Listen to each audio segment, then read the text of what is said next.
Rise newspaper has come a long way since launching in 2017. As you may have heard from headlines like these, Tracy had the idea for Rise newspaper after experiencing incarceration and finding it difficult to navigate re-entry services.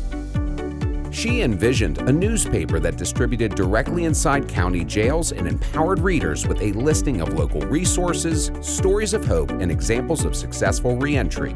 Tracy took this idea to People's Liberty and, to her surprise, received a $100,000 grant to make it happen. Tracy built a team of really smart, creative people around her. I mean, like, there's the People's Liberty team that's always like, hey, we're here to help. Some people take us up on that. Tracy definitely took us up on that. Like, that mentor board, like, expanded tenfold over the course of her year. People just kept coming. Like, she's like, yeah, I met this person and they're out there on my team, you know? This support from the Cincinnati community helped Tracy prove that her idea could have a real impact. As word quickly spread, more people wanted to join her mission of helping incarcerated individuals find housing, education, healthcare, and employment resources.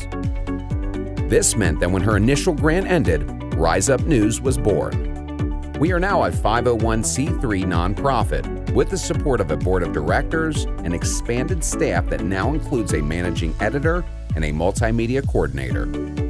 We even moved into a new office space to make room for continued expansion.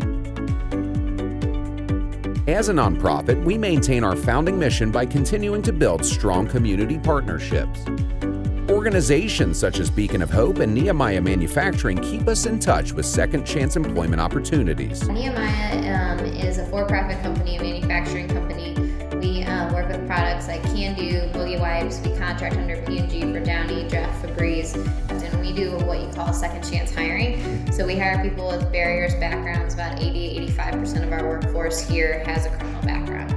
While we primarily provide employment, the individuals we work with have a lot of other needs, and so they can be simultaneously thinking about my path for employment. They can also see if they need to work on housing by things in the Rise newspaper, if they need to get supports in childcare or in any legal aspects, they can start to work on that simultaneously through Rise. So I think it helps really start to build a village for that person that's going to help be the village that's going to get them back on their feet. Connecting people with addiction treatment services remains a primary focal point. To ensure Rise publishes authentic and impactful content, we maintain communication with community members such as recovery peer supporter Amy Parker of Brightview Health. There are so many barriers out there for folks who really truly want help and want to find successful recovery, but with those barriers in the way, it's very difficult to do so. In jail, we lose all of our possessions, and to have something that's mine, that I can hold, but I can also read, and I can see that there are stories of recovery and hope, and I turn the page and there are resources that are directly for me to use as a person who needs them. And that gives me one more opportunity to find recovery and to live a happy life. These are only a few examples of how Rise builds a supportive community for people looking to access Cincinnati's rich resources. Now that Rise has grown into a standalone nonprofit, we look towards the future and dream big. With your support, we expect to expand newspaper distribution into more county jails in Ohio and even nationwide. We have begun to prototype a spin-off publication targeted specifically towards young people called Rise Youth. Here is Rise Editor-in-Chief Emma Jenkins to share more. Ever since Rise began, we've had a vision to create a youth version of our publication. And this past year, we were lucky enough to partner with Mount St. Joe University to create brand standards, design prototypes, and a complete layout for the first issue.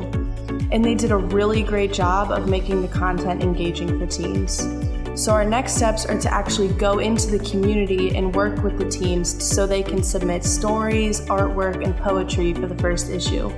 And with your support, we'll be able to make that happen. Rise Up News is even thinking beyond print media. We are in the process of developing a video content brand called Rise TV. A pilot program is already in production and will soon be available alongside Rise newspaper in select facilities.